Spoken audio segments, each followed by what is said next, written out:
হায় আমার জাতি যদি আমার কথা মানত, প্রত্যেকে যদি দ্বিতীয়ের জন্য সহানুভূতি রমজানে দেখাই, প্রত্যেক বাড়িওয়ালা যদি সামনের বাড়িওয়ালাকে সহানুভূতি দেখাইত যে বোন তুই কষ্ট করে ইফতারি পাকাইস না, আমি পাকায় পাঠাবো। কেন? ইফতারি খাওয়াইলে নাকি জান্নাত মিলবে, আমার জান্নাতের খুব দরকার।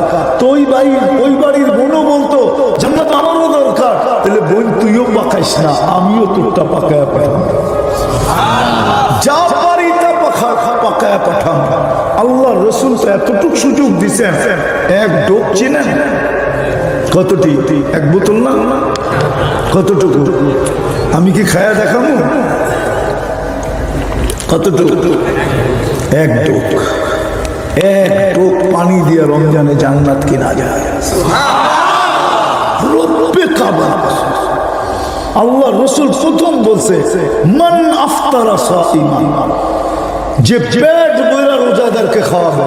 তো সাহাবা বলছে আমাদের সমর্থ নাই।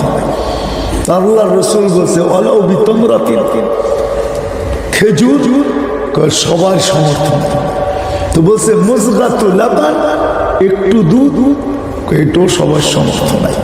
আল্লাহ রসুল বলছে ওয়ালাউ শুরবাতু মা, এক ডোক পানি দিয়েও যদি রোজা ফলাও, ফালাকা ইতকু রাকাবাতিন, তোমার গর্দান জাহান্নাম থেকে মুক্ত হয়ে যাবে, তোমাকে রোজার সওয়াব পুরা মিলবে। সহানুভূতি যে দেখাবে তার জন্য আল্লাহ জান্নাত লেখা দিবে। আমি তো এই দুঃখে বাঁচি না যে রমজানে দৈনন্দিনের প্রয়োজনের জিনিস যারা বিক্রি করে, একদিকে আল্লাহ জান্নাত দেওয়ার জন্য আওয়াজ দিতেছে আয় সহানুভূতি দেখা, আর জান্নাত লুটানে হোলসেলে জান্নাত দিতেছে। হোলসেল, আরে হোলসেলও না, বিনা দামে জান্নাত লুটানে। আর আমার জাতি রমজানে আসলে দ্রব্যমূল্য দৈনন্দিন প্রয়োজনের জিনিস আগুন হয়ে দেয়,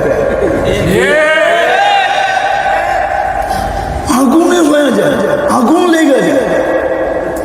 হায় হায়, আমার জাতিকে যদি বুঝাইতে পারতাম, আল্লাহ যদি আমাকে এরকম কোনো জাদু দিত যে শুধু রমজানে আমি এদেরকে বুঝাইতে পারতাম যে প্রত্যেকটা বাজারে দৈনন্দিন প্রয়োজনের জিনিস যারা বিক্রি করবে ওরা লেখেই দিবে যেই দামে কিনা ওই দামে বিক্রি।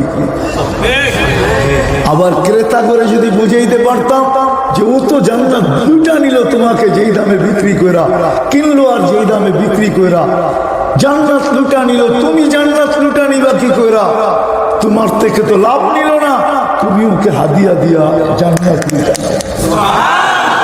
তুমি ওকে কি দাও? হাদিয়া দাও।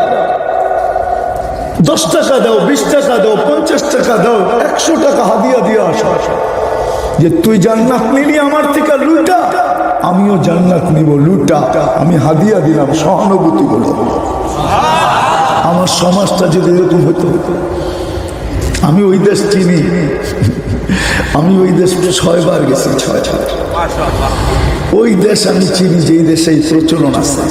আমি জিজ্ঞেস করছি দৈনন্দিন প্রয়োজনের জিনিস যারা বিক্রি করে তোমাদের রমজানে লাভ কিরকম হয়? কর্ণবাসে যেরকম লাভ হয় এর চেয়ে কমসে কম 4 থেকে 5 গুণ লাভ হয়, কিন্তু আমরা না নিয়ে লাভ হয়। কেননা ক্রেতারা আমাদেরকে হাদিয়া দিয়া দেয়, আর হাদিয়া এত জমা হয় যে লাভের চেয়ে 4 গুণ বেশি। আমার দেশটা যদি এরকম হতো,